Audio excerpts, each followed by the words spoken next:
दोस्तों आप देख रहे हैं लाइफ कोच और मैं हूं प्रशांत। दोस्तों ओशो कहते हैं इसको स्मरण रखें, आपको अपने को बदलना है, अपनी जगह को नहीं बदलना है। जगह को बदलने का कोई मतलब नहीं है, जगह को बदलने में धोखा है, क्योंकि जगह को बदलने से यह हो सकता है कि आपको कुछ बातें पता न चले। नए वातावरण में, शांत वातावरण में आपको धोखा हो कि आप शांत हो गए हैं। जो शांति प्रतिकूल परिस्थितियों में न टिके वह कोई शांति नहीं। इसलिए जो समझदार हैं वे प्रतिकूल परिस्थितियों में ही शांति को साधते हैं, क्योंकि जो प्रतिकूल में साध लेते हैं अनुकूल में तो वो हमेशा उपलब्ध कर ही लेते हैं। इसलिए जीवन से भागने की बात नहीं, जीवन को परीक्षा समझें और इसे स्मरण रखें कि आपके आसपास जो लोग हैं वे सब सहयोगी हैं। वह आदमी भी आपका सहयोगी है जो सुबह आपको गाली दे जाए, उसने एक मौका दिया है आपको। चाहे तो अपने भीतर प्रेम को साध सकते हैं। वह आदमी आपका सहयोगी है जो आप पर क्रोध को प्रकट करे। वह आदमी आपका सहयोगी है जो आपकी निंदा कर जाए। वह आदमी आपका सहयोगी है जो आप पर कीचड़ उछालता हो। वह आदमी भी आपका सहयोगी है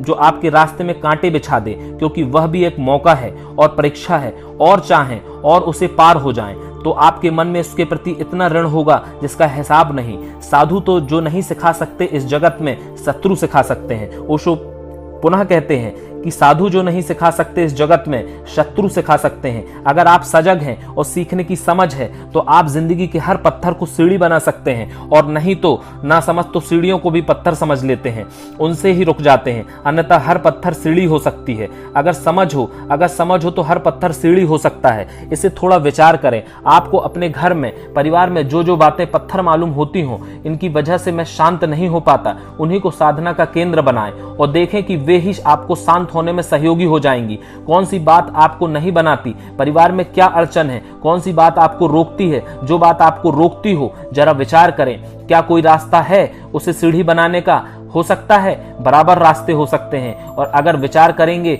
और विवेक करेंगे तो रास्ता दिखाई पड़ेगा। कौन सा कारण है जो आपको कहता है कि परिवार छोड़ें तब आप शांत होंगे और सत्य को उपलब्ध होंगे? कोई भी वास्तविक कारण नहीं। अपने जीवन को, अपने चित्त को ठीक से समझें और अपने आसपास की पूरी परिस्थितियों का उपयोग करें।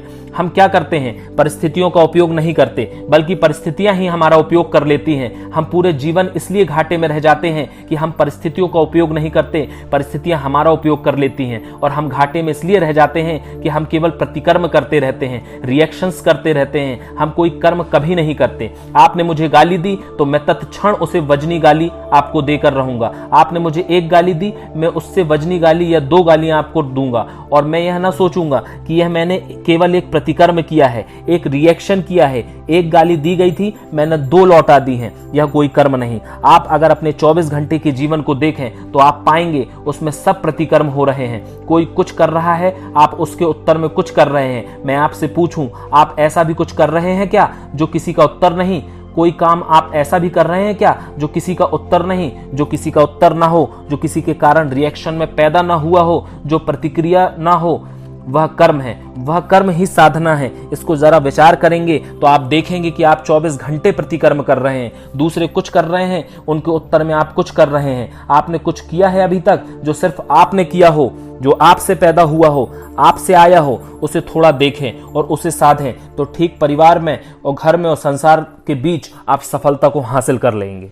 धन्यवाद दोस्तों। मैं ऐसे ही लाइफ चेंजिंग लेसन, ऐसे ही लाइफ चेंजिंग स्टोरीज, ऐसे ही लाइफ चेंजिंग टिप्स लाता रहूंगा। तब तक के लिए धन्यवाद। जय हिंद, जय भारत।